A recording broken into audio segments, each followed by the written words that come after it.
Kemi parë në protest, një nga protestat që ishte zotja Bazovic, ish kryeministri, që e mbështeti protestën, por dhe politikanë të tjerë. Por sa është fuqia reale që shqiptarët në parlament mund ta bllokojnë këtë nismë?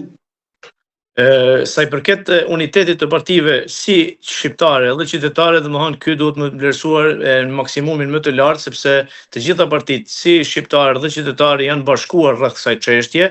dhe pavarësisht a janë në pushtet në qeveri apo nuk janë, dhe të gjithë kanë dalë me përfundime të qarta ku kërkojnë një zhvillim të qëndrueshëm. Dhe gjithë këto subjekte politike janë duke lubuar edhe në Parlamentin e Malit të Zi në mbrojtje të teritorit, sepse këtu kemi të bëjmë me teritorin. Dikush kërkon që të merret komplet territori, 15 do bëhen aeroporte, 15 do bëhen spitale, 15 do bëhet infrastrukturë, por në realitet këto domethënë investime ish dash që të realizohen me kohë, sepse dihet se në Malë të Zi çdo gjë është të realizuar nga qeveria, jo vetëm tani, por mbi 30 vite dhe kompetencat janë shumë të pakta nëpër qeverisje lokale. Kurse sa i përket tatimeve, këtu është një pjesë e madhe tatimeve e cila merret nga Komuna e Ulqinit, e cila shkon në buxhet të shtetit, kurse mrapa nuk kthehen ato në investime publike. Prandaj edhe kjo infrastrukturë e cila është domosdoshmë në Komunën e Ulqinit vjen si rezultat i mos investimeve nga qeveritë qendrore në Malë të Zi. Ju tha që gjithçka është centralizuar tek qeveria. Pas këtij projekti, përtej asaj që duket fasadave oligarkisë përfituesve të momentit, ndoshta a mendoni që është një dorë ruso-serbe me qëllim për këtë popullsi autoktone shqiptare? Ulqini ka mbijetuar në histori shumë, domethënë ka kaluar periudha të ndryshme dhe kemi qenë gjithmonë të sulmuar, që në kohët edhe më të hershme si nga deti, po ashtu edhe nga toka, por kemi mbritur të mbijetojmë sepse kemi qenë popull i ndershëm dhe popull i cili e ka vlerësuar domethënë të mirën, por ka ditë edhe të dallojë edhe të keqen. Dhe këto periudha nuk janë të tanashme, domethënë ka vite që kërkohen të shtypet populli, të largohet populli nga ato territore, edhe pse jemi popull autokton me shekuj në këto vende. Nëse kalaja e Ulqinit ka mbijetuar mbi 2500 vet nga ato val, ajo dihet se ato morije janë bërë nga paraardhësit tonë. Besoj se ato val kemi mi kalu, por unë mendoj që qeveria e Malit të Zi është duke punuar edhe në kundërshtim me parimet evropiane dhe besoj që ka rënë ndesh edhe me politikat e Bashkimit Evropian sa i përket kësaj çështje në këtë formë se si është duke kërkuar ta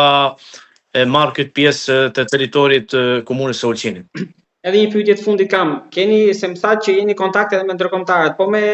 Tiranën zyrtare keni kontakte, keni kërkuar ndoshta një mendim apo një ide si mundet të dilet nga kjo situatë, apo nuk keni besim sepse vetë qeveria në Tiranë ja dha alabarit portin e Durrësit? Po ne e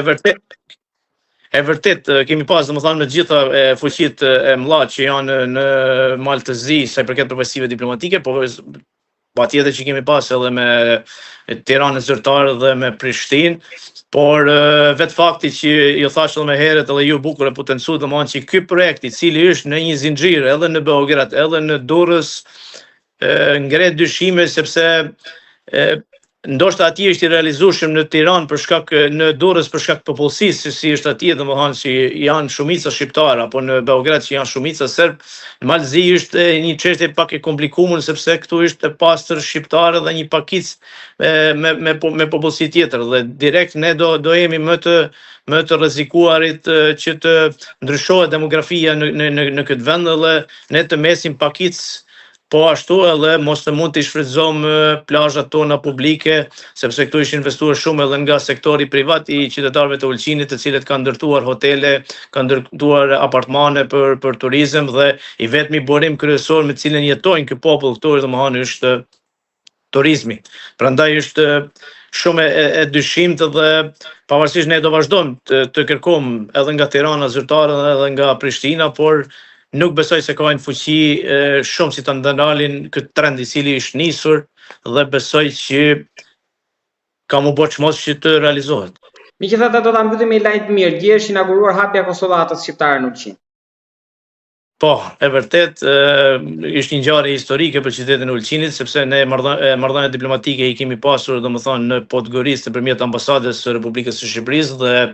konsullata është një hap më afër sa i përket shtetasve të Republikës së Shqipërisë, të cilët tani besoj se mund të vinë dhe të investojnë në një numër të madh në qytetin e Ulqinit, sidomos në fushën e turizmit, në fushën e bujqësisë, dhe janë të mirë së ardhur dhe për ne është një lajm shumë i mirë sepse zakonisht këtu më tepër kemi investitor nga Kosova se përket shtetas shqiptar dhe ky besoj se është lajm shumë i mirë për Republikën e Shqipërisë që ka marrë një iniciativë të tillë dhe që e ka hapur konsullatën në komunën e Ulqinit. Zoti Salaj, faleminderit shumë për bisedën. Faleminderit juve, kalofshi sa më bukur.